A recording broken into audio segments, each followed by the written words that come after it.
Good Morning Liberty. Well, what is up, all of our liberty-loving friends? This is another fantastic episode of Good Morning Liberty. My name is Nate. And across from me is Mr. Charles Chuck Thompson. How's it going today, Chuck? Just Nate, huh? I decided to try and make something as awkward as possible. And you didn't think I could do it, did you? Because I hate awkward situations. I didn't. It's I appreciate actually that Trump waited until day 2 to do the Ross pardon, because I hope he got the right guy, by the way. You know? I had that same thought. I'm like, does this count? But yeah, he's out. There's a picture of him out already. Yeah, that's true. That is funny. He put Ulbricht in there, but I do appreciate him waiting, and I think it was specifically Ulbricht. so we could do White Pill Wednesday to talk about it. I mean, what the timing is. It can't be coincidental. We can't track, like who technically listens to the show, but we can through inference of, other data points. We could probably conclude that there's a probability Trump listens to the show, knowing today is White Pill Wednesday, and he wanted to make sure that we didn't talk about it yesterday, that we talk about it today on Good News Wednesday. And we'll talk about who gets credit. I mean, we'll read the tweet and we'll go through the order of events and all that, but I just want to make sure everyone realizes that people are fighting over who takes credit for this. We're the ones that ran the countdown clock yesterday. And we had, 16,000 people watching a clock countdown, and I really think it was the pressure applied from that clock that actually pushed this through. Yeah. That's actually what it was. But let's have a But actually, the truth is, who cares? Yeah. That's the people that want to take credit or trying to denounce credit, whatever. The moral of the story is that Ross, who was unfairly convicted for starting a website, essentially is free. Yeah. And I think Trump added something here that I thought was pretty important. Go ahead. So he truths out, I just called the mother of Ross William, he says Ulbricht, but it should be Ulbricht, to let her know that in honor of her and the Libertarian movement, his mother's name is Lynn, by the way, which supported me so strongly, it was my pleasure to have just signed a full and unconditional pardon of her son, Ross. Now, what's interesting is no one from the Libertarian movement or Ross's mother or anyone who was trying to free Ross was even asking for a pardon. Yeah, that's the really cool part about this. They were only asking for his sentence to be commuted. That was the promise that Trump made, was that he would commute the sentence. And I do have a video. But he gave him a full and unconditional pardon, which means now Ross can vote. He can go buy a gun. Mm-hmm. He could be free. He could do whatever. Actually free. And then Trump added this, which I thought was important. The scum that worked to convict him were some of the same lunatics who were involved in the modern-day weaponization of government against me. He was given 2 life sentences plus 40 years. Ridiculous. And Trump is talking about a couple of things here, which is there are lifers in the government who are using the justice system and weaponizing the justice system against political opponents and people they disagree with. That he's calling out the fact that they tried to use him as an example. And then number 3, he's calling out that they violated the Constitution of cruel and unusual punishment by giving him 2 life sentences plus 40 years without the possibility of parole. Yeah. For creating a website. The dude didn't commit a violent crime at all. The other thing that I think Trump is doing here, not to take away from it, is that a lot of his supporters are going to disagree with this pardon, because most people aren't going to dig into it very much, but a lot of Trump supporters are not going to like this one, just purely based on the drug sales on the website. They'll call him a drug kingpin, an El Chapo or something like that, and they're going to disagree with this pardon. And I think he wanted to make sure he pointed out the fact that this sentence was weaponization of government, just like they weaponized the government against me, and that they gave him a ridiculous sentence so they could try and tie that government that convicted and sentenced Ross to the government that was going after Trump. And so I think that's a little bit of a CYA move by Trump there. But, I mean, the story's good. Here's the real question, though. at the time that Ross went to prison, I believe the government confiscated what would now be worth about $3.9 billion. Who gets the Bitcoin? Yeah. So where is that? I don't know. Does he still remember the keys? You know? Well, I think they confiscated it. So I don't even know how you go about confiscating. Well, I'm pretty sure they made him give up the passcode or keys or whatever. Okay. And I'm pretty sure the government transferred it to themselves. I'm just saying, like, how did they take it without the keys? How do you take the Bitcoin? Isn't that one of the things, about Bitcoin? He was getting 2 life sentences without the possibility of parole. I would have never given it up. Yeah. What are you going to do? Why would I do that? Yeah. Not reducing my sentence. So I wanted to bring you back to a post that we made back in May of 2024, right after Trump had given this speech. I didn't remember that it was in May of 2024. Here's the moment at the LP convention. On day one, I will commute the sentence of Ross Ulbricht to a sentence of time served.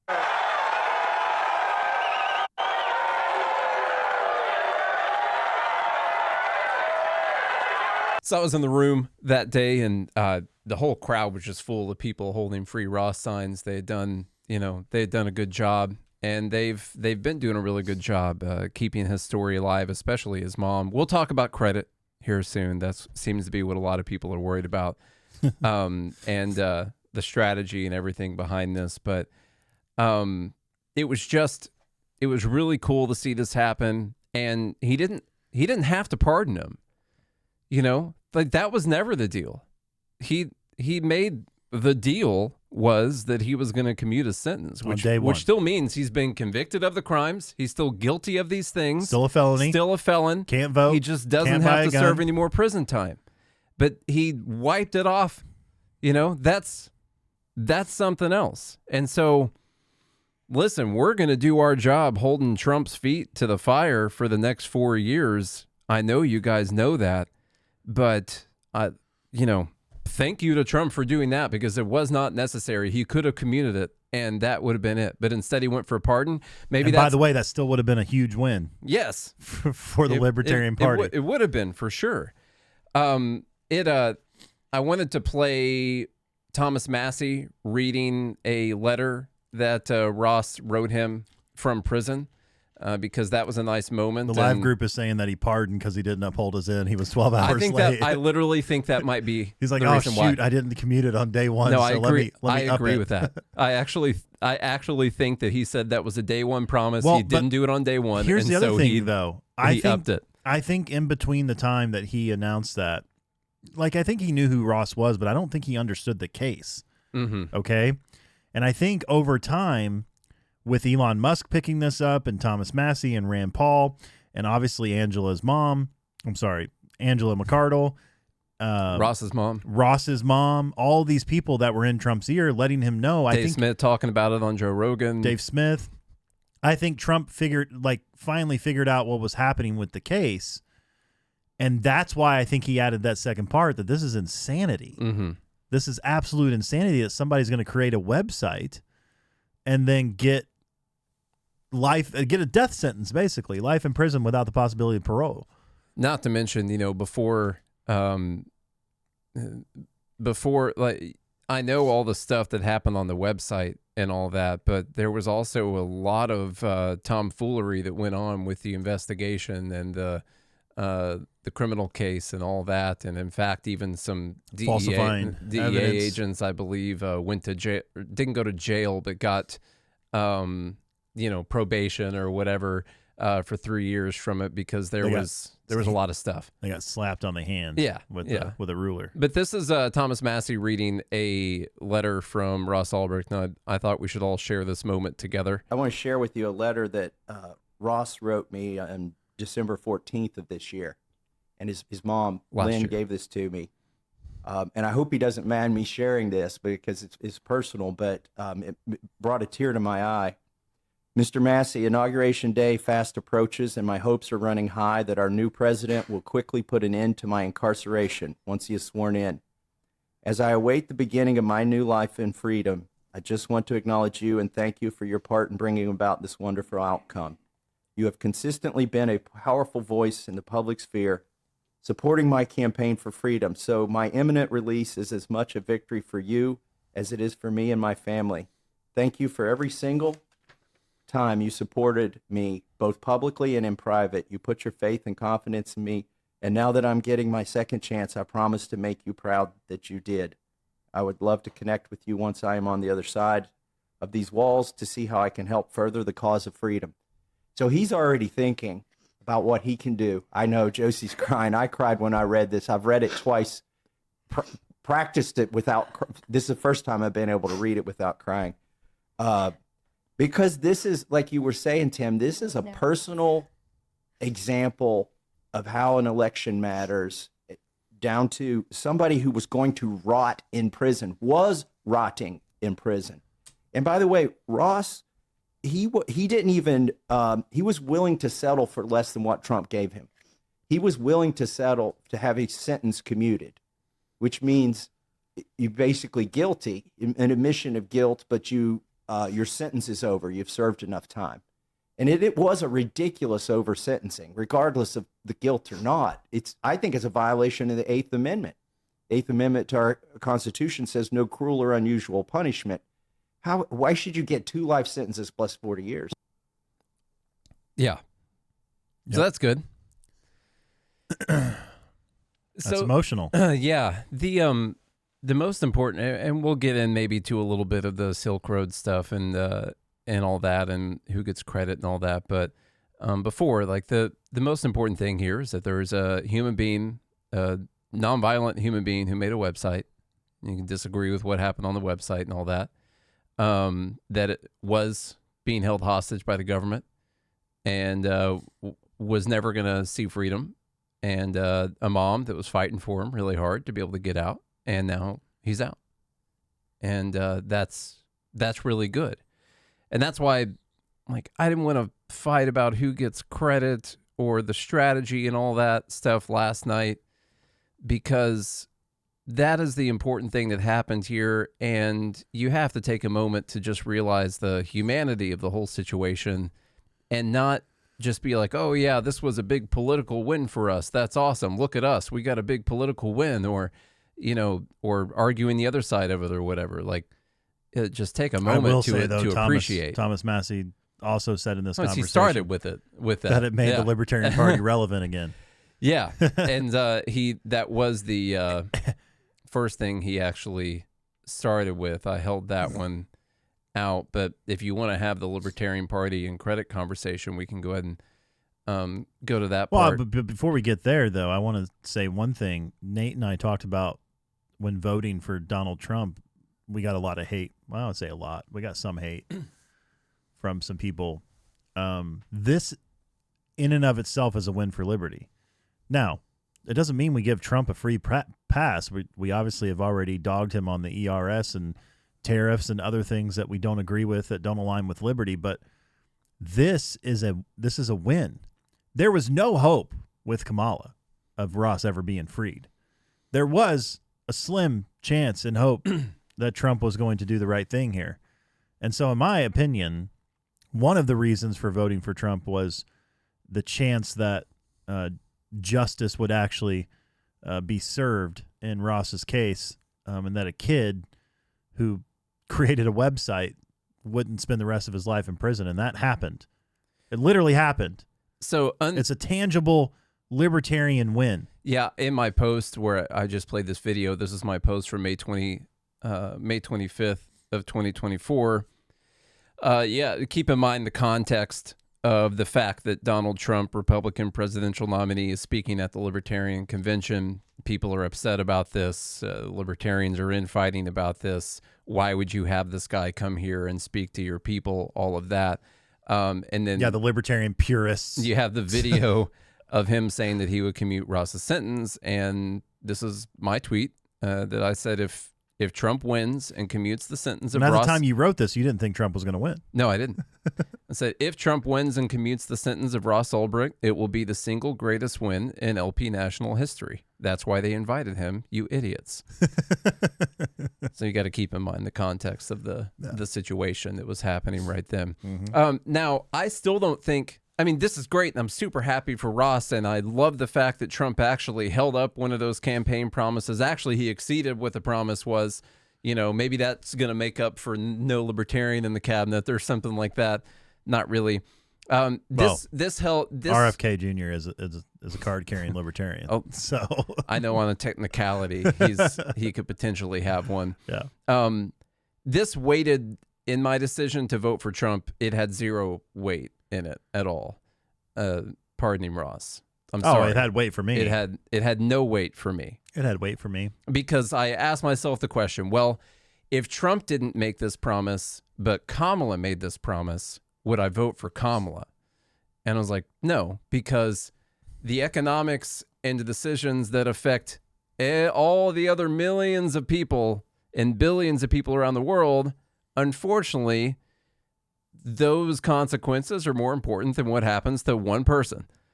And so if Kamala would have made the promise and Trump wouldn't have, I wasn't going to go vote for Kamala, which meant it really didn't have any weight on the decision for me at all. I'm super happy it happened. It is a win for LP National. It's a win for Ross. It's a win for LP National, and it's a win for all the people who've been doing the free Ross thing, like his mom, you know, for all these years. But it's, you know, it didn't weigh on my decision really at all, unfortunately. And that might make me look like an ass or something, but I don't know. Really we might have to go to the archives. No, I've said several times that I didn't care about that. I mean, I care about it, but it did not make a difference. I didn't decide to vote for Trump until 2 weeks before the election. So that's true. It's so we've got this. Let's talk about the strategy then and who deserves credit and stuff. And before we get into that, before we forget to say, we have been going to these events for several years now, Freedom Fest and Young Americans for Liberty and LibertyCon and all those different events. And Ross's mom is at like all of those events. I don't know if I've been to an event, maybe the first Young Americans for Liberty event, something like that, where Lynn Ulbricht was not there, but she goes to all these things and she speaks at them. And we interviewed her on our show back in 2022. I didn't know anything about Ross at that time. I think I read some stuff online before we interviewed her to figure out what we were even talking about. If anyone deserves credit, it's her for sure for doing the work and all the other people that have been doing the work this whole time. But then we'll talk about who else deserves a lot of credit here, because doing the work and keeping the story alive, that is necessary. But none of it matters if the deal doesn't get made. And that's what I was going to say. If the ink doesn't hit the paper, if the conversation isn't had, if the deal isn't made, what moves none of the that needle? Matters. Yeah. What actually shovels the dirt? Yes. Here's Thomas Massie's first comments on Timcast last night talking about the libertarian thing. Thinking of a phrase in my head, make libertarians relevant again. And, a lot of times the only way libertarians are relevant in elections is to be the spoiler in a close race. Maybe they take some of the votes away like the Green Party might do to Democrats. But in this case, Angela McArdle, the chair of the Libertarian Party, decided to reach out, invited Trump to the Libertarian National Convention, where he spoke and he made this pledge that he would free Ross Ulbricht. So I think that's a big deal. That contributed to this. I decided 2 weeks before the election to endorse Trump myself. And I called him up and he answered the phone. We talked a little bit and I said, well, what should my endorsement say? And he brought up Ross. Wow. To me. I think that's the coolest thing. He One said, of the coolest you could things put that in your endorsement. is that Trump brought up Ross. It was still top of his mind 2 weeks before the election. It wasn't just a thing that he was told the night of the convention that he should go up there and say, and then he forgot about it afterwards. You know, it's that he talked to Massie and that he actually brought it up to him and said, like, yeah, I'm gonna commute this Ross guy's 2 weeks before the election. You know, like that's if I win, this is gonna happen. I mean, I really wish Massie would have reminded us of this while we were all waiting, trying to figure out if this was actually going to happen. Like if he would have tweeted and said, "Guys, I talked to Trump. He's doing this." He could have replied he brought to the it up clock to me. Countdown. Yeah. You know, he could have replied there and be like, "Hey, it's going to happen." And I thought, well, that would be a good way to lock this in. Yeah. So I did. I put it in my endorsement. In the middle of my endorsement is a sentence that says, the president has committed to freeing Ross Ulbricht. And then President Trump retweeted my endorsement. It was it's not legally binding, but it really, I think, made it more solid. And I was, just based on my personal conversation with President Trump. And also, just so you guys know, I've seen people going around tweeting that like, oh no, it was Massie that got this from Trump when he agreed to endorse him. It was Massie who was able to get this Ross Ulbricht thing, not anyone else. Well, that was 5 months after he had already made that pledge at the Libertarian convention. He just kind of reiterated it to Massie. And so that's all a really big deal.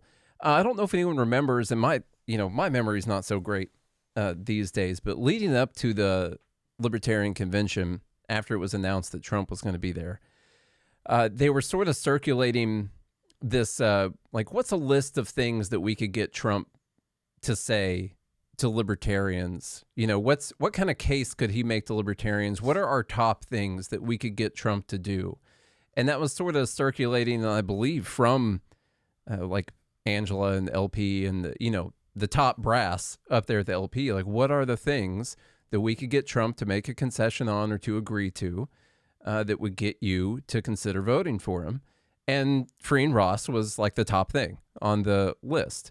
And so I really do believe that this was a choice, a concession that was made by Trump in a meeting with Angela or whoever else when it comes to the LP convention. They're like, hey, here's how you could maybe get some libertarians to vote for you. By the way, libertarians covered the spread in the last election. And if you want to get some libertarians to vote for you, this is the list of things that they said they really, really care about. And at the top of the list, or close to it, is freeing Ross Ulbricht. And so we agreed to do it. Agree or disagree with the strategy? Did we sell the soul of the Libertarian Party or whatever by having him come there? Or that is an actual move of the needle that happened, a thing that libertarians wanted that actually got done through the actions of people in the Libertarian Party. Even though it didn't come from a libertarian president or a libertarian law that was passed or whatever, the Libertarian Party made a move in sort of a compromise or a deal with one of the two people who was going to win the election, because being honest, one of those two people was going to win the election. And they made a deal and actually got something that was a high priority for libertarians done in the real world. Now, prior to that, I want to remind everyone, I want to remind all the libertarian purists out there, prior to this win, the biggest movement for the Libertarian Party was done by a Republican congressman named Ron Paul. Yeah. So yeah, you have a Republican congressman and a Republican president, and you have Republican congressmen like Thomas Massie and Republican senators like Rand Paul that are doing the most actual work on the ground for libertarian, for things that libertarians care about. In all actuality, not only is this the biggest thing the Libertarian Party's ever done, it's the only thing the Libertarian Party's ever done. Actually like done. Really done. Yeah. Ron Paul was a Republican. On a national scale. Thomas Massie is a Republican. Rand Paul is a Republican. We have a Republican president. I personally can't name a thing that the Libertarian Party was like, this. We want this or we walk. And then it actually got done in the real world. What was it? Name the thing. I could be wrong. I'll say I'm wrong on that. But someone bring me that thing that happened. This is the only thing I can think of. In almost 50 years. That's it. Yeah. They got one thing that libertarians wanted done. And, people are freaking out about it and all that. I get some of the freak out. I don't think libertarians, and I hope none of them do, need to de facto support Republicans in the presidential elections. As we've spoken about plenty of times, it's the negotiation that is important. Trump wanted to come and speak there because libertarians covered the spread in the previous election. And if all the libertarians would have voted for him, then he would have won the previous election, you know? And so it's important to him to be able to get those votes. But if libertarians de facto are like, oh, we vote for Republicans, that's fine. You don't have any negotiating power anymore to get your things done, which means the people at the top of the Libertarian Party, and I know they are, have to be serious about going after Republicans and Democrats in the next election with a very important and influential libertarian candidate named Ross Ulbricht. And they have to be serious about doing that, because at the moment, you know, think about the way Trump negotiates. I've mentioned this a bunch of times, but when you're really negotiating with someone, you have to live that reality. You know, you can't say like, oh, no, this is a bluff to try and get them to do what I want. At the moment the other side knows that it's a bluff to try and get them to do what you want, the negotiation's over. They're not going to pay attention anymore, you know? And Trump, I think, personally, understands the rules of negotiation, and that you have to be serious about that threat that you're making. Following through. Even if you're not serious about it. You can't say, I'm going to blow up the Kremlin if you invade Ukraine. I'm not really going to do it, guys. Don't worry. It's against the Constitution. Not going to do that. Don't worry about it. No, he says, I'm going to blow up the Kremlin if you invade Ukraine. That's it. Reporter asked him about it. Yeah. Damn right I'm going to do it. Of course I am. And that's like living out the negotiation. So anyway. Are you against sending military into Canada? I'm not against it. We could do that. Now listen, I agree with a lot of even the end goals of those negotiations, but he won't rule out using the military because he doesn't want to take that part of that negotiation off the table. Yeah. Do I really think he's going to roll tanks on the Greenland or anything? No, I don't. Now, but to be respected, you have to follow through on some of these things. Yeah. Not some of them, all of them. You have to be willing to actually put your money or your troops where your mouth is. Yeah. But I do think the humanity of Trump, at least in this situation, you know, one thing that's going around Twitter right now is promises made, promises kept. And so far, he's on the track of doing those things. He's kept a lot of campaign promises. Yeah.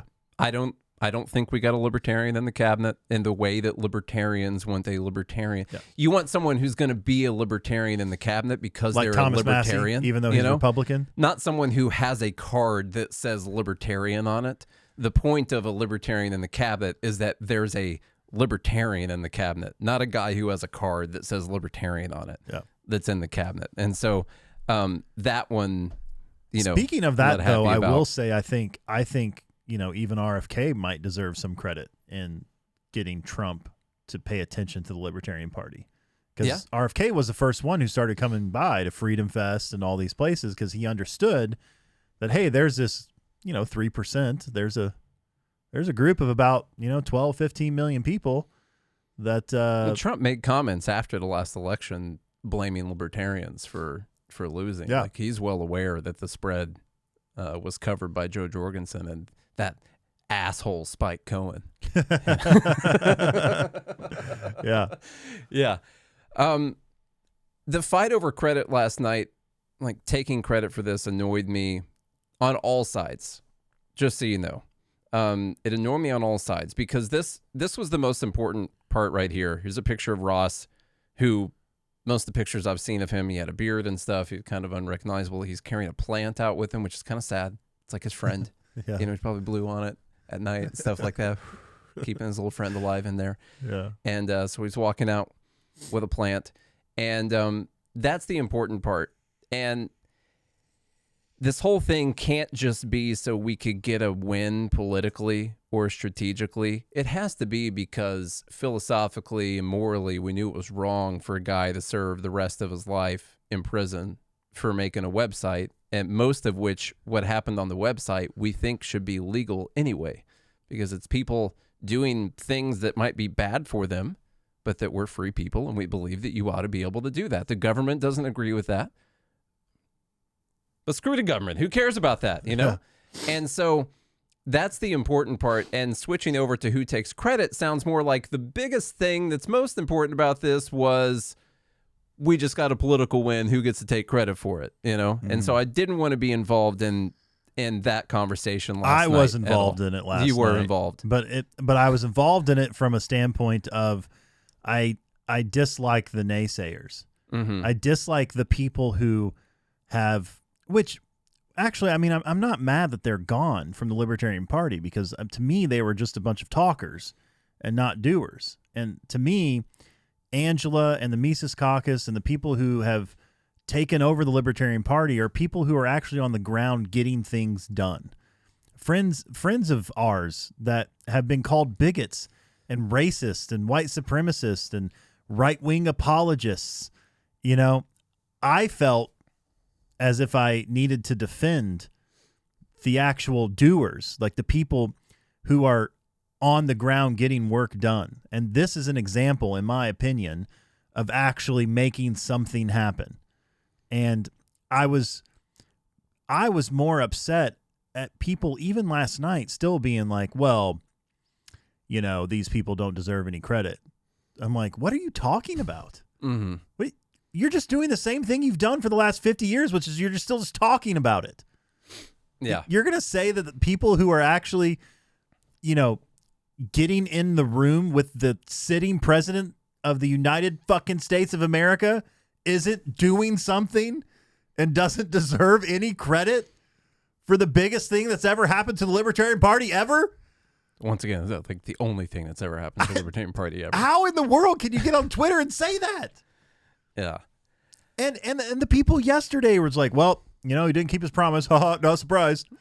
You know, like making fun of people who have taken, you know, abuse after abuse, in my opinion, and making fun of them as if, you know, all this work you did, haha, didn't happen. I was right. Yeah. And then it happens. I'm at the point, I think, in my life where it's like, I just want a big middle finger to all these people, you know? And yeah. Because they go around calling my friends bigots and racist and things like that. And, you know, like my friends like Josiah Baker, the chair of the Libertarian Party of Tennessee, who's done amazing work on the ground, the guy who actually gets stuff done in the state of Tennessee. You know, other people that are in the movement, part of the Mises Caucus, and a lot of folks who were calling them racist and bigots and Trump apologists and whatever. I feel very defensive of, I guess, my family, like my friends. And this is a win, in my opinion, that would, like, this is a big middle finger, like a big FU to all you people who just talk to each other and talk about all the wonderful things you wish you could do, but don't actually do it. And that was I inserted myself through our Twitter last night. Yeah. That wasn't Nate, by the way. That was me. Yeah. So when I say I didn't want to be involved, I'm be like, oh, look at this tweet right here. Like, no, it wasn't me. It was Charlie. Just so you guys know. Yeah, I'll reiterate once again, those people who have been called bigots or Republicans or whatever it is that you wanted to call the pro-MAGA, you know, Mises Caucus people or whatever, they just achieved the only thing that the Libertarian Party has ever achieved in our entire lifetimes. Literally. Okay? So fuck you. Yeah. Okay? Yeah. That's the actual answer. Yeah. Right there. And we can disagree with the total strategy and all that. And I want to make sure that we are still going to run a super strong candidate next time around, because you will lose all of your negotiating power if you don't live that negotiation process and you are not serious about being a serious party who's truly going to put up a fight against Republicans and Democrats. This is your last negotiation you'll ever have. That's it. And you got one guy free. But you got to be serious about continuing to call it taking votes or getting votes in your favor and not for Republicans and Democrats, or they'll go back to not paying attention to you whatsoever. Mm-hmm. So I think that's pretty good on this topic overall. You know, when it comes to the Silk Road thing, just so you guys know, we're libertarians. People should be able to do drugs if they want. And I know the government doesn't agree with that, but they should be able to do drugs if they want to do that. And so when people are like, oh, we don't even agree with it. It's not good to do drugs. I don't agree with people doing drugs. I don't think you should do it. First off, number one reason is because it's a lie. It puts you into a situation that is not real. Yeah. It's not, if you want to get away from your life, that's a bad move. You should fix whatever's wrong in your life. Unless you've got some kind of medical problem that you're using those drugs for. So whatever. You know, as I sit here all hopped up on methylphenidate and all that kind of stuff, you know, I've got narcolepsy. But anyhow. I've got a disease. It's a disease. It makes me take meth every day.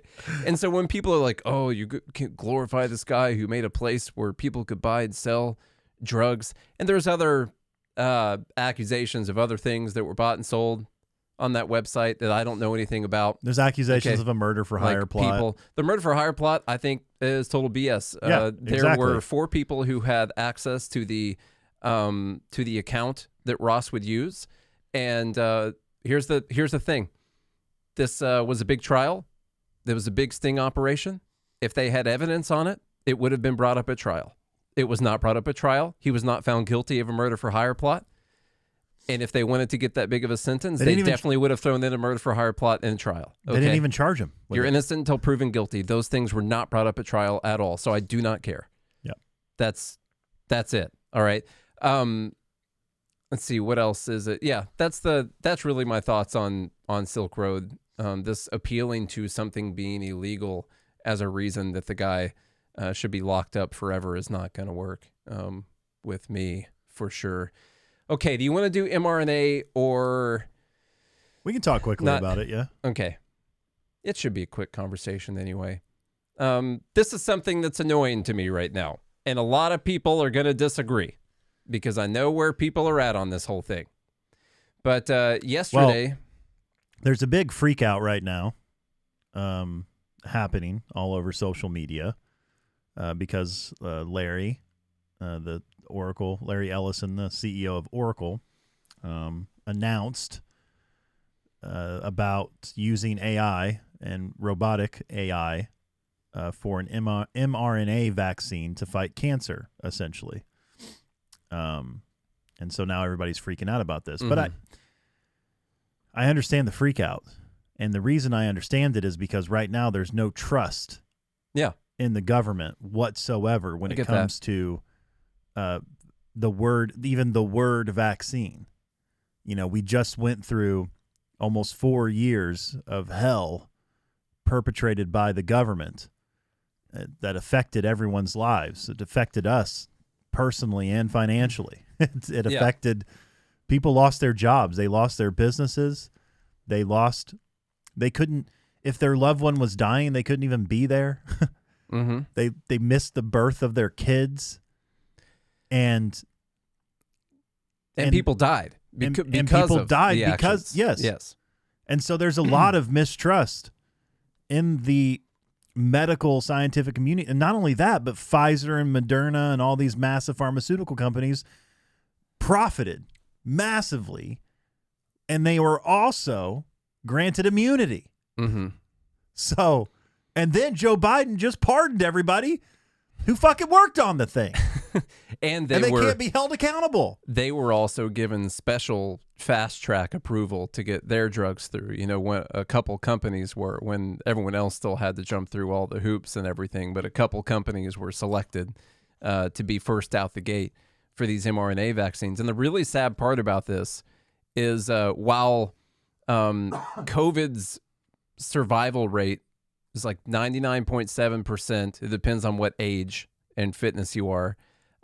Cancer survival rate is a lot different. And if what happened with mRNA vaccines during COVID scares people away from mRNA technology in cancer, then what happened during COVID is going to kill way more people in the long run if it scares people away from this. And let me tell you what we're talking about. First off, they announced the mRNA technology. Here's a clip of that. And working on. We'll talk about that. Okay. All right. No, I'm not that tall. I'm not that tall. I'm not You look even better. All right.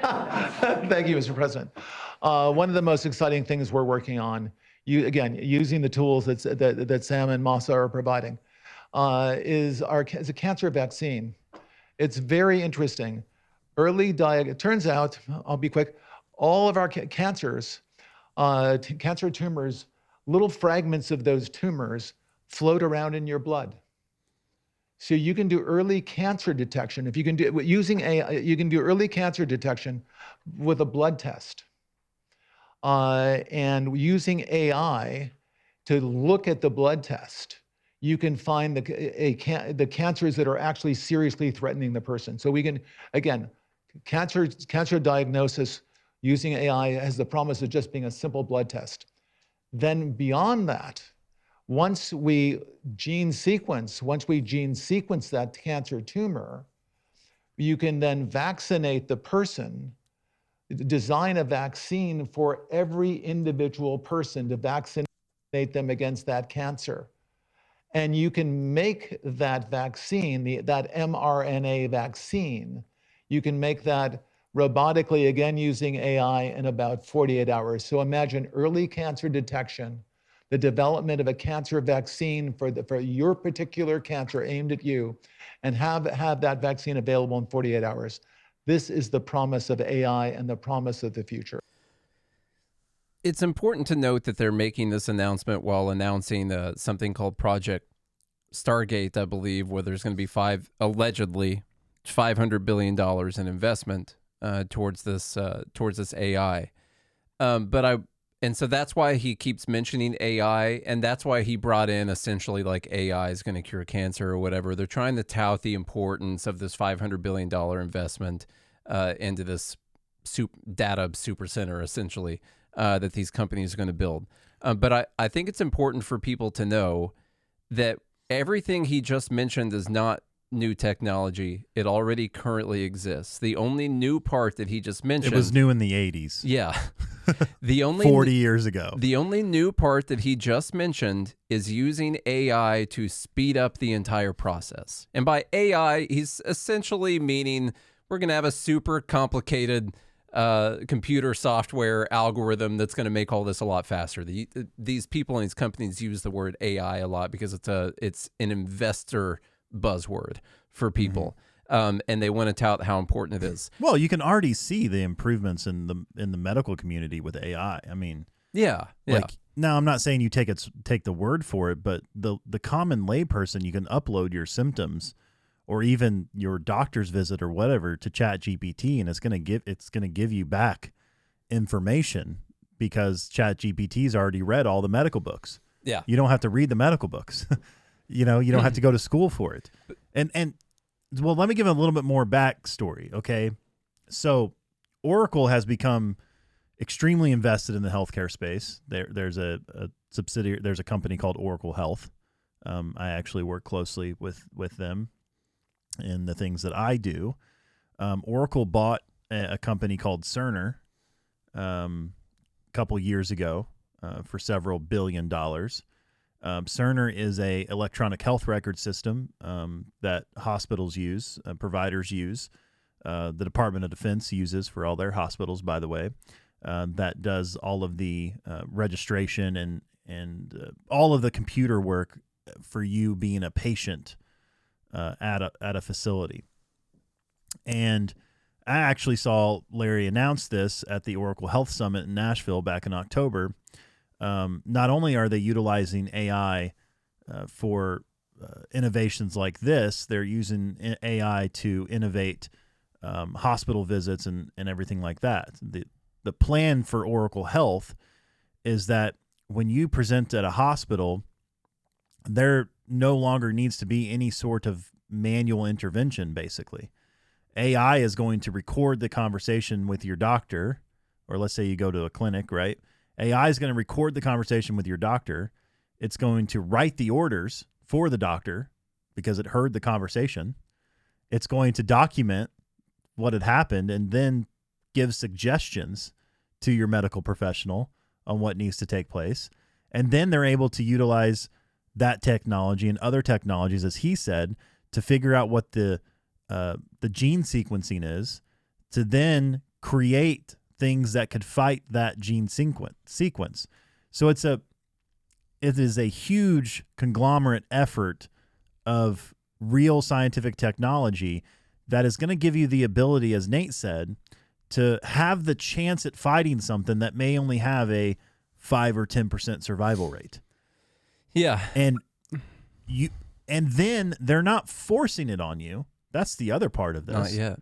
Yeah, they're not saying, oh, well, we detected this cancer, you have to take this vaccine, So the way that, just to back up on the mRNA thing, it's important to note that mRNA as a technology was created as an idea to create cancer vaccines. Like that's what this originally was. That's what this has been, why it has been worked on the way it has. And as I've mentioned in the past, I've got some inside information on this. Okay. I happen to live with someone who works for a very big cancer research hospital, and I knew about mRNA cancer vaccines well before COVID. And I think what has really hurt people here is how mRNA was used during COVID, and the fact that it was forced on people, the fact that they rushed trials and all of that. But I want to do a public service announcement for everyone right now that trials for mRNA cancer vaccines were ongoing before they were used for COVID, that this technology has been around for a long time. They have had the idea of making your immune system recognize cancer cells and fight the cancer itself for a long time now. And there are already trials going on. There have been trials that have been completed that show really good results. There are trials that are happening right now in phase 2 that have showed really good results. And I get annoyed in the idea that like, oh, mRNA, no, keep that away. Here's the thing about mRNA. Whatever the downsides were, whatever the potential dangers were for mRNA, those exist. There are side effects for treatments and things like that. And so what sucked about the COVID vaccine mRNA thing was that COVID had a very, very high survival rate. And when you're going to decide whether or not you're going to do something, you have to do a risk-reward analysis on it.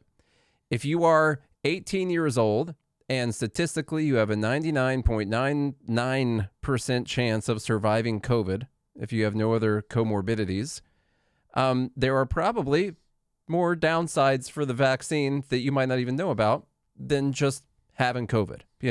If you're 70 and you've got a much lower chance of surviving COVID, although it's still like 95% chance of surviving COVID if you're 70, well, then the risk reward analysis is a little different. And so what people are failing to look at with the idea of using mRNA for cancer vaccines is that the risk reward analysis is different when you're talking about cancer, which many of the cancers have a very low. There is a trial right now happening where they're using mRNA cancer vaccines for pancreatic cancer. That's one of the worst ones that you can get. I've heard. And they have had really good success in it so far. Now, the way they're currently using it, it's much slower process. It has to be an operable tumor. They take out the tumor. They send it to Germany. And they figure out the gene sequence of the tumor. Listen, cancer is like your cells. Mm-hmm. That's why it has to be specifically tailored for each person. There's not one single cancer vaccine that works for everyone because cancer is made up of your specific cells.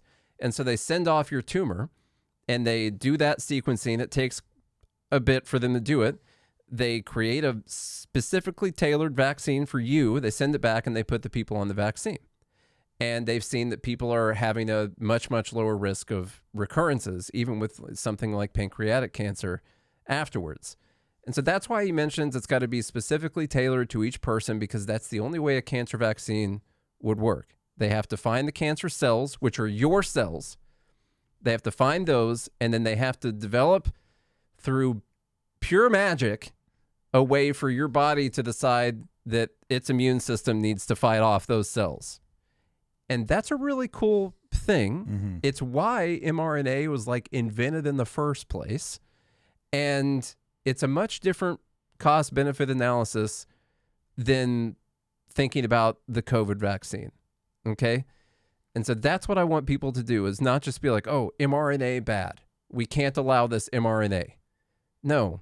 When something has a 30% survival rate, it is much different to treat it with mRNA than it is to treat something with a 99.99% survival rate with mRNA. Everyone has to take a step back and bury their emotions enough to do that calculation before they just come out and say something like the Hodge twins right here saying, hell no. No. Okay, Hodge twins, you're both laying there with your cancer in the bed. They're twins. They probably both got the same cancer at the same time, so they're both dying, And you're like, no, not doing the mRNA, not doing mRNA. Mm-hmm. Chemotherapy sounds way safer. I'm just going to do chemotherapy instead, because mRNA bad. I heard that during COVID. mRNA was bad. Yeah. That's what people are saying, right? Sal the agorist, making fun of Trump announcing mRNA AI vaccines. By the way, Trump did the whole warp speed, that whole thing, and helped create the vaccines and that speed in the first place. And so you shouldn't be shocked that he would be pro using mRNA for stuff. But yeah, I found several pages of people just immediately being like, no, not going to do this. No way I'm going to do that.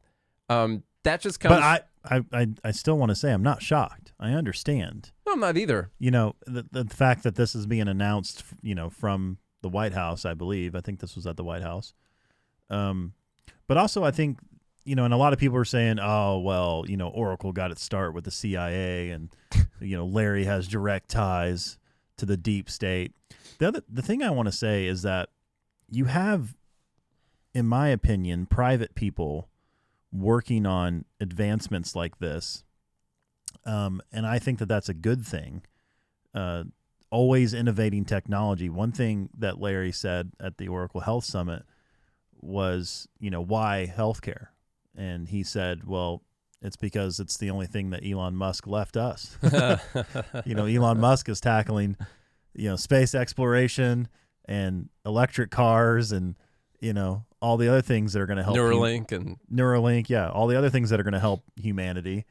He's like, we've got to do something. And he's utilizing the massive, Oracle network that he's built since the 70s, I think. And utilizing that for the good of humanity. And I think that, or it could also just be to make money, and both of those are fine. Well, true. As long as it's done voluntarily. And here's the thing, though. I think you should always approach things with skepticism. I mean, it could turn out that, this is the T virus that creates the zombies. That's possible. I'm not ruling that out. What's the virus? What's the one in I Am Legend? I can't remember what that one was called. What did they use to vaccinate everyone? Does anyone remember in the group? Do you guys remember? It was a cancer vaccine that led to the movie I Am Legend. I mean, this could be it. And just to be fair to everyone, I don't mean to come off. I'll try to check my tone and not come off so mean, because here's the honest fact of the matter. If my wife had not worked for a cancer research hospital for the last 12 years or however long it's been, I probably would have no idea that they've already been using mRNA technology for cancer in the first place. And I probably would be secrets. Reactionary, like a lot of people are as well. But I knew about mRNA before COVID, and it was really cool to me, except for the stories I had heard where Medicare had said they were only going to pay this amount for this therapy, which was like a cancer curing therapy. And they're like, oh yeah, we'll pay you $50,000 for it. And the hospital was like, well, it costs it's like $300,000 to do this. And you're going to pay us $50,000 for it, which means the insurance companies are also going to want, that's what they're going to want to pay too. And so they shut it down, and that was an mRNA technology. And we did a story about it on the podcast 4 years ago, probably, when that whole thing happened. And we weren't saying, ooh, mRNA bad at that time or whatever. This was a cool thing. cancer, freaking cancer, you know? And so I just And then want there's Crippen people, virus. Yeah. There's also people in the live group talking about, well, we need to do things, that figure out what causes cancer so we can get to the root problem. Well, I think that's important too. Mm-hmm. But it doesn't, there are a lot of people who get cancer. So I think finding some kind of potential cure for something that's killing people, I think, is a good thing. And we need to see if there's anything environmental that we're doing that causes it as well. We should know that. Yeah, food. Yeah, a lot of it's is it red number 3 or whatever the number is? You know, is that what it is? Is it the food dyes and all that? So I think. Well, so here's the thing. Someone says do both, and I'd be less skeptical. I think they are doing both. I think there are people working on the preventative measures. I hope so. I think the fear is that, once we figure out a cure for it, I think we know. don't really need to figure out what causes it. Well, I think we know that food and lifestyle contribute to a lot of comorbidities. Okay, that's not a secret. Well, but I think... And here's the thing. So something Elon Musk said is like, okay, well, right now we need to increase like Ozempic. Like, sure, yeah, we need to get to the root cause of fat people. But first, like, this is something that's helping fat people lose a lot of weight, which is going to be good for them and good for our health system, by the way. So, yes, work on preventative measures, which is true. But at the same time, we have a problem that also needs to be solved. Yeah. So, like Elon Musk said, increase Ozempic for everybody. Anybody who's obese? It's like your boat's leaking and you're like, we need to get to the bottom of who caused this right now. And your boat's sinking and it's just going down and it's just going down. And you're like, guys, everyone come together. Whose fault is this? Yeah. We need to talk about it. Make sure this doesn't happen again. You fix the boat first and then we'll talk later. And then you try to work on preventing it from leaking ever again. I do want to point out that, people are saying that skeptical or not skeptical, if it works or if it doesn't work. It does work. They already use it. The only thing they're talking about doing, it is so insanely expensive, the process they have to go through to make it work. It takes a lot of time. It's a ton of time, a ton of resources. This does work. They know that.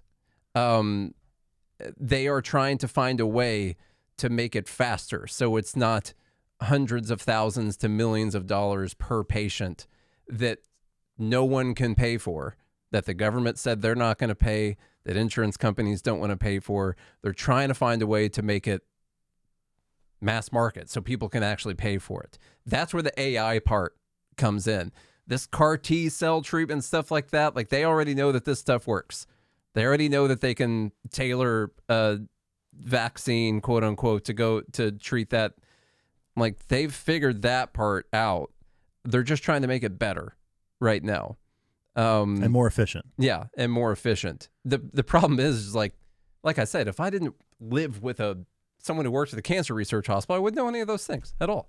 But I've been getting told stories about the stuff they do for a while, and I thought it was really cool. It's all hearsay. And yeah, I mean, I'm making all that up. I don't exactly. No, she's never told me anything. No. At all. Just so everyone knows, legally, she's never told me anything at all.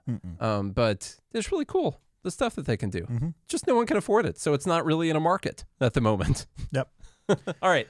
All right, y'all. Well, if you enjoyed today's episode, please share the show with a friend, a family member, or foe. Leave us a rating and review on Apple Podcasts and Spotify. Go to GodHatesFeds.com or joingml.com to be part of the Fed Haters Club. There, you can be a real libertarian doing real things. As people in the live group have found out, there's a way to be a real libertarian. Finally. Yes. Yeah. And your name will be in yellow, the libertarian colors. Yes. Visit all the links in the show notes to support the sponsors that support this show. And if you do all that or not, I don't really care, but Nate does. And we'll be back again tomorrow. Hope you have a good day and a good morning, Liberty.